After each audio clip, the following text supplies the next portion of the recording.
عید کا جو دن ہے یہ مسلمانوں کی خوشی کا دن ہے اور اللہ رب العزت کی طرف سے ضیافت اور مہمان نوازی کا دن ہے۔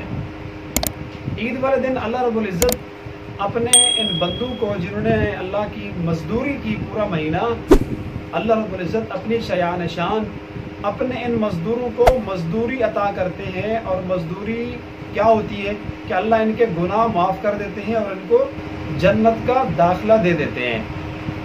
عزیز دوستو، عید والے دن بھی کچھ کام مستحب ہیں، کچھ کام مسنون ہیں، ان کی رعایت کرنا ضروری ہے۔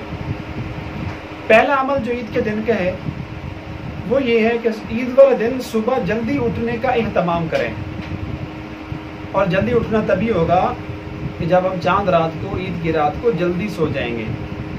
دوسرا کام کہ اٹھنے کے بعد مسواک کر لیں۔ مسواک کرنا ویسے بھی سنت ہے، منہ کی پاکیزگی اور اللہ تبارک و تعالیٰ کی رضا کا ایک آلہ ہے، سبب ہے، لیکن عید والے دن مسواک کرنا یہ الگ سے ایک سنت ہے، مستحب ہے۔ تیسرا کام یہ کرنا ہے، غسل کیجئے۔ غسل کرنا بھی عید کے دن مسنون ہے۔ مسلمان ویسے بھی پاکیزہ بدن اور پاکیزہ قلب والا ہوتا ہے، تو عید والے دن خصوصی طور پہ غسل کرنا ہے۔ اور اس کے بعد شریعت کے مطابق اپنے جسم کی زیب و زینت کریں، آرائش کریں، خوبصورت بنائیں۔ غیر ضروری چیزیں اور غیر فطری چیزیں جو بھی ہوں، چاہے وہ غیر شرعی اور غیر ضروری چیزیں ہمارے لباس میں ہوں یا ہمارے جسم کے اندر غیر ضروری بال ہوں، غرض جو چیزیں غیر شرعی ہیں ان کو اپنے جسم سے ختم کریں اور اپنے جسم کو خوبصورت بنائیں۔ اور اس کے بعد یہ کرنا ہے کہ عمدہ لباس پہنیں۔ اللہ رب العزت نے اگر نئے کپڑوں کی وسعت اور طاقت دی ہے تو نئے سلے ہوئے کپڑے پہنے جائیں، اور اللہ تبارک و تعالیٰ کی دی ہوئی نعمت کو، دی ہوئی دولت کو اپنے جسم کے اوپر ظاہر کیا جائے۔ اچھے کپڑے پہن لینے کے بعد اگلی کوشش اور اگلا عمل یہ کرنا ہے کہ گھر سے نکلتے وقت کوئی میٹھی چیز کھا لیں۔ عید والے دن یعنی عید الفطر کے دن گھر سے کوئی چیز میٹھی کھا کر جانا یہ سنت ہے۔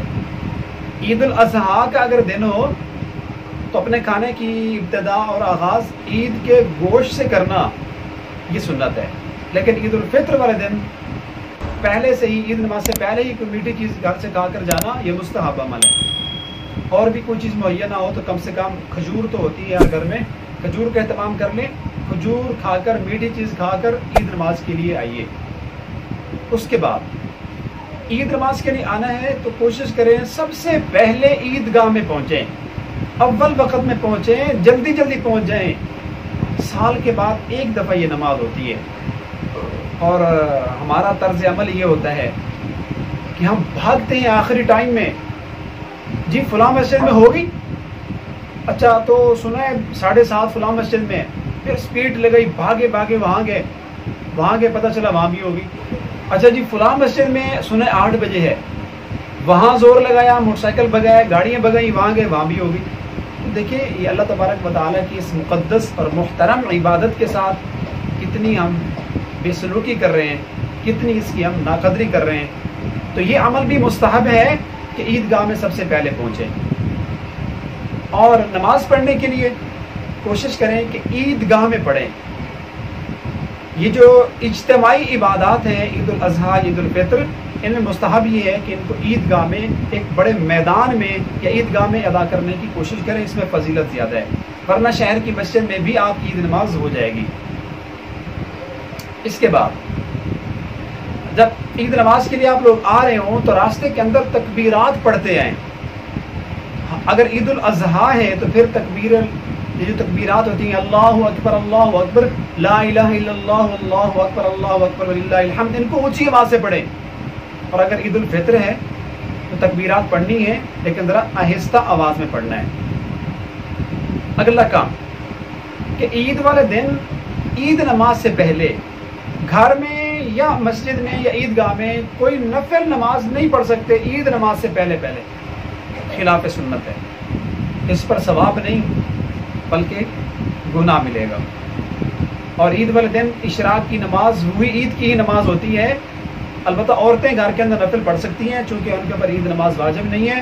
مرد طلوع شمس کے بعد سب سے پہلے عید نماز ہی پڑھیں اور کوئی نفل نماز نہ پڑھیں۔